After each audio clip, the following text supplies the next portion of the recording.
गुजरात के स्टेडियम में पहली बार सिर झुकाकर मैदान से निकले धोनी और रोते हुए मैदान से बाहर गए 50,000 लोग। थाला से एक फैंस ने कर दी सबसे बड़ी मांग, कदमों में लेट गए 70 साल के बुजुर्ग। जिस मुकाबले में धोनी खड़ा कर सकते थे तूफान, अकेले अपने दम पर पलट सकते थे बाजी, वहीं पर धोनी से हुई सबसे बड़ी चूक। धोनी ने भी मानी अपनी गलती। गायकवाड़ ने कहा, मुझे माफ कर दो माही भाई। 3 छक्के 1 चौका गुजरात के मैदान पर धोनी ने भी लगाई दहाड़, लेकिन नहीं टाल पाए चेन्नई की हार। क्यों इतना नीचे बल्लेबाजी के लिए आते हैं धोनी, हो गया खुलासा। सच जानकर उड़ जाएंगे आपके होश। The man, the myth, the legend MS Dhoni वो कर सकते हैं जो कोई दूसरा नहीं कर सकता।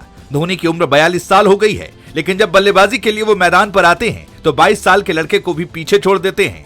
मगर धोनी के साथ दिक्कत ये है कि वो लगातार काफी पीछे बल्लेबाजी के लिए आ रहे हैं, जिसकी वजह से चेन्नई को कई मुकाबलों में जीत नहीं मिल पाई। यही वजह है कि कई लोग धोनी के ऊपर सवाल खड़े कर रहे हैं, खासकर जो लोग धोनी से नफरत करते हैं। लोगों ने धोनी को बहुत बुरा भला कहा है, मगर सवाल यही है कि आखिर धोनी क्यों देर से आते हैं। अगर वो पहले आ जाएं तो कहीं न कहीं इसका फायदा भी चेन्नई को मिलेगा। तो आपको बता दें कि इस पर बड़ा खुलासा हुआ है, जिसके बारे में हम आपको बताने जा रहे हैं। मगर पहले बात कर लेते हैं इस मुकाबले की, जिसमें धोनी आखिरी सांस तक लड़ते रहे। धोनी जब बल्लेबाजी करने के लिए आए तो पहले ही दबाव बहुत ज्यादा बढ़ चुका था और हर ओवर में करीब 25 रन चाहिए थे। इसीलिए धोनी ने पहली गेंद पर रन बनाने शुरू किए और ताबड़तोड़ चौके छक्के भी लगाए, लेकिन दूसरे छोर पर धोनी का साथ कोई नहीं दे पाया। धोनी ने 11 गेंद में 26 रन बनाए। उनका स्ट्राइक रेट सबसे ज्यादा यानी 236 रहा।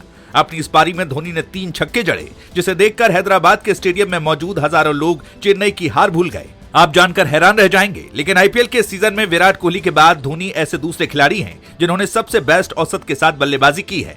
धोनी ने 12 मुकाबलों में 68 की औसत के साथ 136 रन बनाए हैं। उनका स्ट्राइक रेट भी 230 के करीब रहा है।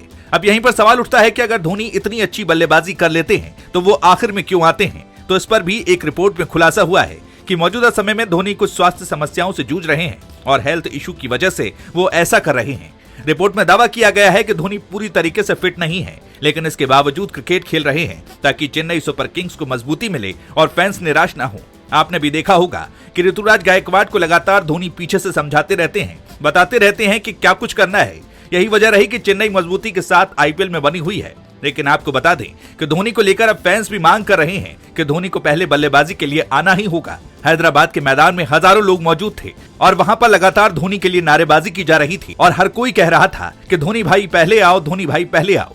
न सिर्फ बच्चे बल्कि बुजुर्ग भी धोनी से यही मांग कर रहे थे। दरअसल धोनी में वो ताकत है, वो किसी भी मैच का पासा पलट सकते हैं, किसी भी मैच को आसानी से जिता सकते हैं। इसीलिए चेन्नई के दर्शकों को धोनी से काफी ज्यादा उम्मीद है और गुजरात के स्टेडियम में दर्शकों ने धोनी से जल्दी बल्लेबाजी के लिए गुजारिश की। अब देखना होगा कि क्या धोनी अपने फैंस की बात मानेंगे या नहीं, लेकिन इसमें कोई दो राय नहीं है कि अगर धोनी पहले बल्लेबाजी के लिए आएंगे तो इसका फायदा चेन्नई सुपर किंग्स को मिलेगा, क्योंकि धोनी से बेहतर फिनिशर कोई दूसरा नहीं है। दोस्तों, आपको क्या लगता है, क्या धोनी को पहले बल्लेबाजी के लिए आना चाहिए? आपकी क्या राय है, कमेंट में बताएं।